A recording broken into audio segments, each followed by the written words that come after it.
चलो आ जाइए दोस्तों, आज पढ़ते हैं हम बायोलॉजी से इम्पोर्टेंट क्वेश्चन, जीव विज्ञान के इम्पोर्टेंट क्वेश्चन। आइए, सभी एग्जामों में महत्वपूर्ण साबित होंगे ये, और आपको वास्तव में आनंद आ जाएगा इन क्वेश्चनों को देखकर। तो देखिए, जीव विज्ञान की कौन सी शाखा वंशानुक्रम पैटर्न के माध्यम पर केंद्रित है? तो कौन सी है? अनुवांशिकी। अनुवांशिकी में आप जानते हो जीव विज्ञान की वह शाखा है जो वंशानुक्रम पैटर्न के अध्ययन पर केंद्रित है। और अनुवांशिकी के जनक कौन है? ग्रेगर जॉन मेंडल है। अनुवांशिकी शब्द का प्रयोग वेटसन द्वारा 1906 ईस्वी में किया गया था। प्रत्येक जीव में बहुत से ऐसे गुण होते हैं जो पीढ़ी दर पीढ़ी माता पिता से उनकी संतानों में संचारित होते रहते हैं। जीवों के इन मूल गुणों का संवरण आनुवंशिकता कहते हैं। इसी के कारण प्रत्येक जीव के गुण अपने माता पिता के समान होते हैं। नेक्स्ट क्वेश्चन, सब्जियों, फलों और फूलों जैसी उच्च मूल्य वाली फसलों की खेती को क्या कहा जाता है? बताइए। तो ये कहा जाता है हॉर्टिकल्चर। देखिए, सब्जियों, फलों और फूलों जैसी उच्च मूल्य वाली फसलों की खेती को कहा जाता है हॉर्टिकल्चर। तो और हमें दिखाया गया है सेरीकल्चर, पिसीकल्चर और एपीकल्चर, इनके बारे में भी देख लीजिए।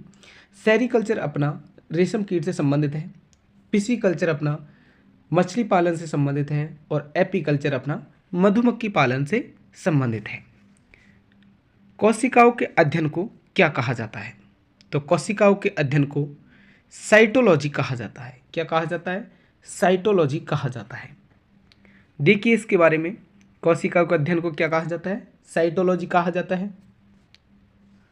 आगे, विटिकल्चर क्या है? तो विटिकल्चर हम जानते हैं अंगूरों की खेती है। विटिकल्चर में अंगूरों की खेती है। आगे देखिए, विटिकल्चर अंगूरों की खेती को कहा जाता है। सब्जियों की खेती को ओलेरीकल्चर कहा जाता है, और फूलों की खेती को फ्लोरिकल्चर कहा जाता है। एपिग्राफी क्या है? देखिए, एपिग्राफी क्या है? तो एपिग्राफी में मानचित्रों का अध्ययन है। ग्राफी का समझ रहे हो आप, ग्राफी क्या चीज़ है? तो एपिग्राफी क्या है? मानचित्रों का अध्ययन। आगे देखिए, सॉरी दोस्तों, ये क्वेश्चन गलत हो गया है। एपिग्राफी में शिलालेखों का अध्ययन है। क्या है? शिलालेखों का अध्ययन है। देखिए, ऑस्टियोलॉजी में कंकालों का अध्ययन है, और एपिग्राफी में शिलालेखों का अध्ययन है। कार्टोग्राफी में मानचित्रों का अध्ययन है, और न्यूमिस्मेटिक्स में सिक्कों का अध्ययन है। चलो देखते हैं।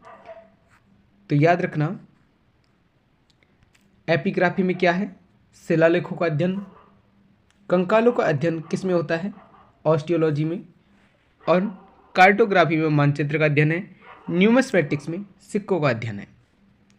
पक्षियों के अध्ययन को कहा जाता है, तो क्या कहा जाता है? ऑर्निथोलॉजी कहा जाता है। पक्षियों के अध्ययन को ऑर्निथोलॉजी कहा जाता है। ऑर्निथोलॉजी पक्षियों का अध्ययन, हर्पेटोलॉजी उभयचरों एवं सरीसृपों का अध्ययन, ऑप्थेल्मोलॉजी आँखों का चिकित्सकीय अध्ययन, और एंथ्रोपोलॉजी मानव के क्रमिक विकास का अध्ययन। आगे, पक्षियों के अध्ययन को कहा जाता है ऑर्निथोलॉजी। सेरीकल्चर शब्द निम्नलिखित में से किससे संबंधित है? तो सेरीकल्चर रेशम कीट से संबंधित है। देखिए, सेरीकल्चर रेशम कीट का पालन का अध्ययन है। पिसीकल्चर मत्स्य पालन का अध्ययन है। एपीकल्चर मधुमक्खी पालन का अध्ययन है। एबीकल्चर पक्षी पालन है। एबीज हम पक्षियों को बोलते हैं, तो एबीकल्चर पक्षी पालन से संबंधित है। रेशम कीट किससे संबंधित है? तो रेशम कीट अपना रेशम के कीटों का पालन होता है सेरीकल्चर में। आगे आते हैं, निम्नलिखित में से कौन सा शब्द पशु व्यवहार के जैविक अध्ययन का सबसे अच्छा वर्णन करता है? तो ये करता है इथोलॉजी। इथोलॉजी में आप जानते हो रोगों के कारणों का अध्ययन करने वाला शास्त्र है। एंटोमोलॉजी कीटों से संबंधित है। एंटोमोलॉजी में कीटों का अध्ययन किया जाता है। इथोलॉजी में पशु व्यवहार का अध्ययन किया जाता है, और एथनोलॉजी में मानव जाति विज्ञान से संबंधित है। आगे, हिमेटोलॉजी क्या है? तो हिमेटोलॉजी का अध्ययन रक्त से संबंधित है। किससे है? रक्त से। देखिए, हेमाटोलॉजी का अध्ययन रक्त से संबंधित है। डेंट्रोलॉजी का संबंध वृक्षों एवं झाड़ियों का अध्ययन है। टिश्यू कल्चर में कृत्रिम माध्यम से ऊतकों का संवर्धन है। और वायरोलॉजी में विषाणुओं का अध्ययन है। नेक्स्ट, मॉर्फोलॉजी क्या है? तो मॉर्फोलॉजी क्या है? मॉर्फोलॉजी जीव विज्ञान, जीव की आकृति, उसकी संरचना और विशिष्ट संरचना गुणों का अध्ययन है। निम्नलिखित में से किसमें मनुष्य का अध्ययन होता है? तो मनुष्य का अध्ययन एंथ्रोपोलॉजी में होता है। देखिए, एंथ्रोपोलॉजी में मानव के विकास, रीति रिवाज, इतिहास, परंपराओं से संबंधित विषयों का अध्ययन किया जाता है। आर्कियोलॉजी में पुरातत्व संबंधी विज्ञान की शाखा है आर्कियोलॉजी। इक्थियोलॉजी इक्थियोलॉजी में क्या है? मछलियों का अध्ययन किया जाता है। एंड्रोलॉजी पुरुष स्वास्थ्य से संबंधित चिकित्सा विज्ञान की शाखा है। इसमें प्रजनन, स्वास्थ्य एवं मूत्र संबंधी चिकित्सक है, मूत्र संबंधी बीमारियों को देखा जाता है एंड्रोलॉजी में। आगे, जंतु विज्ञान की किस शाखा का मानव जाति के समाजशास्त्र के अध्ययन से गहरा संबंध है? तो किससे संबंधित है? एंथ्रोपोलॉजी से। निषेचन, विकास, विभाजन और विभिन्नता के अध्ययन को किस नाम से जाना जाता है? तो ये अपना भ्रूण विज्ञान के नाम से जाना जाता है। देखिए, निषेचन, विकास, विभाजन, विभिन्नता के अध्ययन को भ्रूण विज्ञान के नाम से जाना जाता है। फिजियोलॉजी में शरीर के क्रिया विज्ञान एवं कार्यकी का अध्ययन किया जाता है। आनुवंशिकी में इसमें आनुवंशिकता, जीवों की विभिन्नता का अध्ययन किया जाता है। और क्रमागत उन्नति के बारे में तो आप जानते हो, इसमें क्रम विकास आनुवंशिक लक्षणों के पीढ़ी दर पीढ़ी परिवर्तन का अध्ययन है। पौधों में बीमारियों का अध्ययन और वह तरीका जिसमें पौधे विरोध करते हैं या संक्रमण से सामना करते हैं, तो ये अपना फाइटोपैथोलॉजी। आगे, जीवित चीज़ों पर मृदा के प्रभाव को अध्ययन मृदा विज्ञान की किस शाखा के अंतर्गत किया जाता है? तो ये किया जाता है एडाफोलॉजी में। देखिए, एडाफोलॉजी जीवित चीज़ों पर मृदा के प्रभाव का अध्ययन है। एंड्रोलॉजी पुरुषों में बांझपन व यौन रोगों का अध्ययन है। एग्रोबायोलॉजी कृषि में पौधों का पोषण व जीवन का अध्ययन है। डेस्मोलॉजी एनाटॉमी के अंतर्गत स्नायुबंध का अध्ययन है। नेक्स्ट, निम्नलिखित में से शरीर विज्ञान एवं चिकित्सा की वह कौन सी शाखा है जो पुरुषों के विशेष रोग एवं स्थितियों से संबंधित है? तो ये अपनी कौन सी है बताइए? तो ये अपनी एंड्रोलॉजी है। कौन सी है? एंड्रोलॉजी। देखिए, एंड्रोलॉजी में पुरुषों में बांझपन व यौन रोगों का अध्ययन किया जाता है। बाइकोलॉजी में प्राकृतिक वातावरण में रहने वाले जीवों के बीच अंतर संबंधों का अध्ययन है। एस्टाकोलॉजी में क्रेफिस का अध्ययन किया जाता है। और डेस्मोलॉजी में शरीर रचना के अंतर्गत स्नायु बंधन का अध्ययन है। देखिए, स्नायु बंधन बोले तो लिंगामेंट का अध्ययन है। हड्डियों को जोड़ को लिंगामेंट कहा जाता है। नेक्स्ट, निम्नलिखित में से चिकित्सा विज्ञान की कौन सी प्रशाखा यकृत के उपचार और अध्ययन से संबंधित है? तो कौन सी है? हेपेटोलॉजी में यकृत के उपचार से संबंधित अध्ययन किया जाता है। देखिए, हेपेटोलॉजी क्या है? इसके अंतर्गत यकृत, पित्ताशय की थैली और अग्नाशय के साथ साथ विकारों का अध्ययन किया जाता है। अग्नाशय के पैंक्रियाज के साथ साथ उनके विकारों का अध्ययन किया जाता है। हेल्कोलॉजी में अल्सर का अध्ययन किया जाता है। और जीरियाट्रिक्स बुजुर्गों के स्वास्थ्य की देखभाल का अध्ययन किया जाता है। नेक्स्ट, जीवों के वर्गीकरण से संबंधित जीव विज्ञान की शाखा को क्या कहते हैं? तो ये वर्गीकरण विज्ञान कहा जाता है। जीवों के वर्गीकरण से संबंधित जीव विज्ञान की शाखा को वर्गीकरण विज्ञान कहा जाता है। आगे आते हैं। देखिए, जीवों के वर्गीकरण से संबंधित जीव विज्ञान की शाखा को वर्गीकरण विज्ञान कहते हैं। यह विभिन्न जातियों के जंतु एवं पौधों को अध्ययन करता है। और 1735 ईस्वी में कार्ल लीनियस ने सिस्टमा नेचुरल के आधार पर वर्गीकरण किया। किसने किया? कार्ल लीनियस ने 1735 ईस्वी में सिस्टमा नेचुरल के आधार पर वर्गीकरण किया। नॉथोलॉजी क्या है? धार्मिक मानवीय प्रयास, ईश्वर शक्ति का अध्ययन। शरीर रचना विज्ञान, शरीर की चीर फाड़ का अध्ययन। सौर विज्ञान, नदियों, झीलों, तालाबों, जलप्रपातों, अर्धभूमि और समुद्र से अलग उनका अध्ययन। जंतु विज्ञान किसका अध्ययन है? तो जंतु विज्ञान जानवरों का अध्ययन है। दोस्तों, हम व्याख्या नहीं पढ़ेंगे, अब क्वेश्चन पढ़ते हैं। विज्ञान की वह शाखा जो जीवन या पृथ्वी से परे मौजूद जीवन की संभावनाओं से संबंधित है, उसको क्या कहा जाता है? हेक्सोबायोलॉजी। देखिए, हेक्सोबायोलॉजी पृथ्वी से परे बोले तो अंतरिक्ष के बारे में जानकारी देता है, हेक्सोबायोलॉजी। और एंटोमोलॉजी आप जानते हो कीड़ों के बारे में है। माइकोलॉजी कवकों के बारे में। और जीवाश्म विज्ञान है ही है। देखिए, माइकोलॉजी में कवकों का अध्ययन किया जाता है। एंटोमोलॉजी में कीटों का अंदर अध्ययन किया जाता है। आगे आते हैं, तत्वों और मानव जैसी प्रजातियों जैसे कि बंदर, बानर, वनमानुष आदि के व्यवहार का अध्ययन प्राइमेटोलॉजी कहा जाता है। क्या कहा जाता है? प्राइमेटोलॉजी कहा जाता है। इसके अंतर्गत मानव जैसी प्रजातियों के व्यवहार का अध्ययन किया जाता है प्राइमेटोलॉजी में। नेक्स्ट आते हैं, निम्नलिखित में से कौन सा मकड़ियों का अध्ययन कहलाता है? तो अभी आपको बताया था, कौन सा है? एंथ्रोपोलॉजी, साइनोलॉजी, एपियोलॉजी, आर्कनोलॉजी, इनमें से बताइए। चलो आगे देखते हैं। तो ये अपना कौन सा है? आर्कनोलॉजी। आर्कनोलॉजी मकड़ियों का अध्ययन है। एंथ्रोपोलॉजी में मानव की संस्कृति सभ्यता का अध्ययन है। एंथ्रोपोलॉजी में एपिकोलॉजी में मधुमक्खियों का अध्ययन किया जाता है। और साइनोलॉजी में कुत्तों का अध्ययन किया जाता है। सौरोलॉजी क्या है? तो सौरोलॉजी छिपकलियों का अध्ययन किया जाता है। सौरोलॉजी में छिपकलियों का अध्ययन किया जाता है।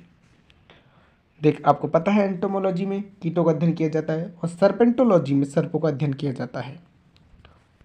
आगे आते हैं, लिखित दस्तावेज है जो एक मानव विज्ञानी संस्कृति का चित्रण दर्शाते अनुसंधान से तैयार करता है।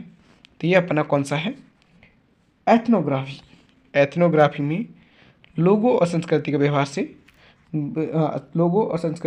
का व्यवस्थित अध्ययन किया गया है एथनोलॉजी में। आगे, और एथनोबॉटनी में आप जानते हो वनस्पति विज्ञान की एक शाखा है एथनोबॉटनी। आगे आते हैं, प्राचीन काल के जानवरों, पौधों एवं अन्य जीवों के संरक्षित अवशेषों या चिन्हों के अध्ययन का विज्ञान क्या कहलाता है? तो ये कहलाता है अपना जीवाश्म विज्ञान या पैलियोटोलॉजी कहा जाता है। तो प्राचीन काल के जानवरों, पौधे एवं अन्य जीवों के संरक्षित अवशेष या चिन्हों के अध्ययन को क्या कहा जाता है? जीवाश्म विज्ञान या पैलियोटोलॉजी कहा जाता है। देखिए, इंसानों के बारे में, मनुष्य के बारे में एंथ्रोपोलॉजी है। औषधि विज्ञान फार्माकोलॉजी और पुरातत्व विज्ञान आर्कियोलॉजी कहलाता है। आगे, जीवाश्म के अध्ययन को क्या कहा जाता है? जीवाश्म विज्ञान कहा जाता है। आगे, पैलियोंटोलॉजी जीवाश्म के अध्ययन से संबंधित है। पादप विज्ञान में किसका अध्ययन किया जाता है? पौधों का। ऑन्कोलॉजी क्या है? तो ऑन्कोलॉजी किस बीमारी के उपचार में है? तो ऑन्कोलॉजी में कैंसर का उपचार होता है। आगे, कवक विज्ञान क्या है? तो कवक विज्ञान अपना कुकुरमुत्ता का अध्ययन किया जाता है कवक विज्ञान में। इसे माइकोलॉजी भी कहा जाता है। देखिए, आपको दोबारा बता देता हूँ, एपीकल्चर में मधुमक्खियों का पालन किया जाता है। सौरोलॉजी में छिपकलियों का अध्ययन किया जाता है।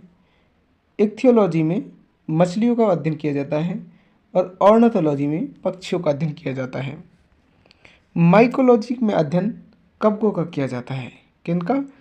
कवक का माइकोलॉजी में अध्ययन किया जाता है। ऑर्निथोलॉजी में सपने का अध्ययन किया जाता है। ऑर्निथोलॉजी में सपनों का अध्ययन किया जाता है।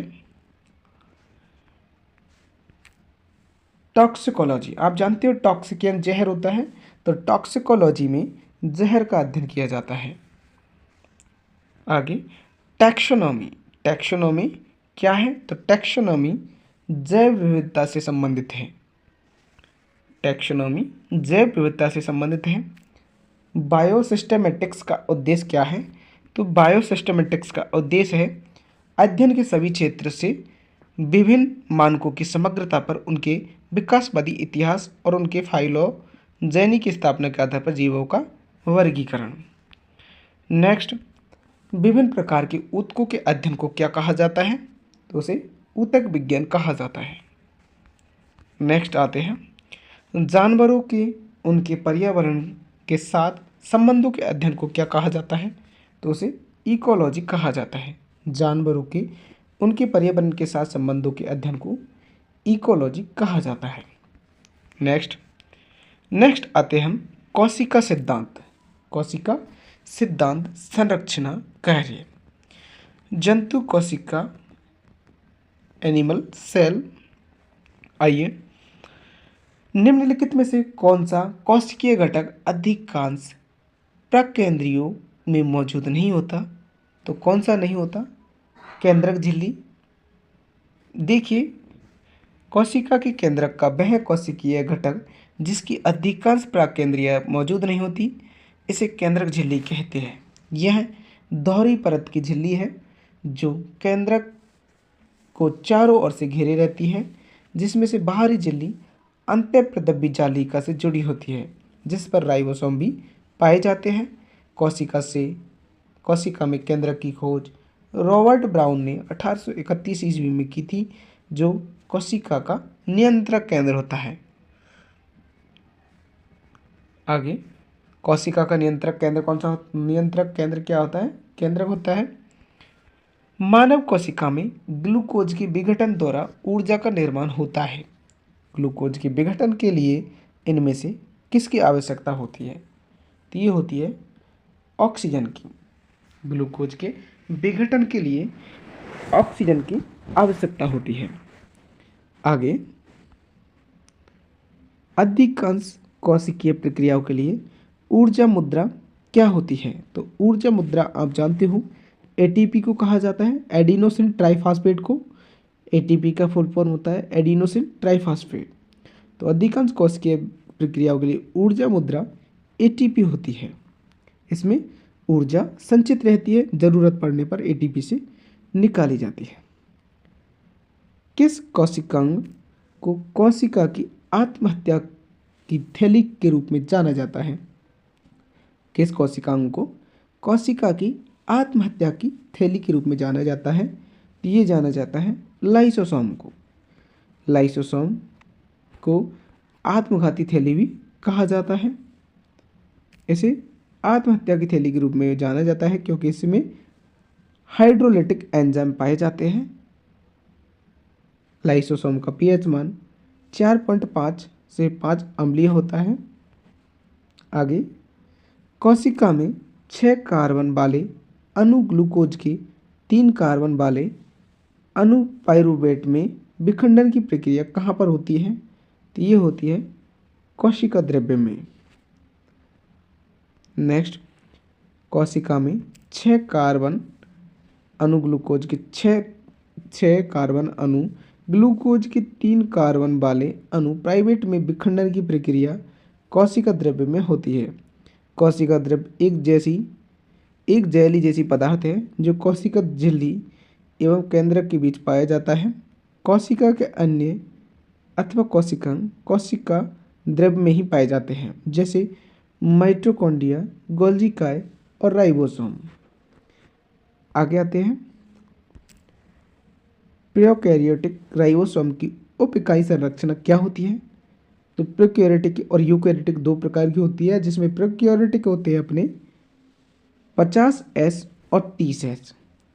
प्रोकैरियोटिक में 50S और 30S प्रकार के राइबोसोम पाए जाते हैं। देखिए, प्रोकैरियोटिक राइबोसोम कोशिका के जीव द्रव्य झिल्ली जुड़े होते हैं। इसमें 15 से 20 नैनोमीटर आकार की होती है और दो उप-इकाइयों में 50S और 30S की बनी होती है, जो आपस में मिलकर 70S प्रोकैरियोटिक राइबोसोम बनाते हैं। राइबोसोम के ऊपर प्रोटीन संश्लेषण होती है। आगे, प्राकेंद्रीय कोशिका की कुछ विशेषताओं का उल्लेख नीचे दिया गया है। दिए गए विकल्प में से गलत विकल्प का चयन करना है। आइए देखिए, अत्यधिक छोटा आकार होता है प्राकृतिक बोले तो प्राकेंद्रीय कोशिका का, बिल्कुल सही बात है। एकल गुणसूत्र होता है, ये भी बात सही है। इसका नाभिकीय केंद्र काव कहलाता है, बिल्कुल सही है बात है। जबकि झिल्लीबद्ध कोशिका की मौजूदगी, ये गलत है।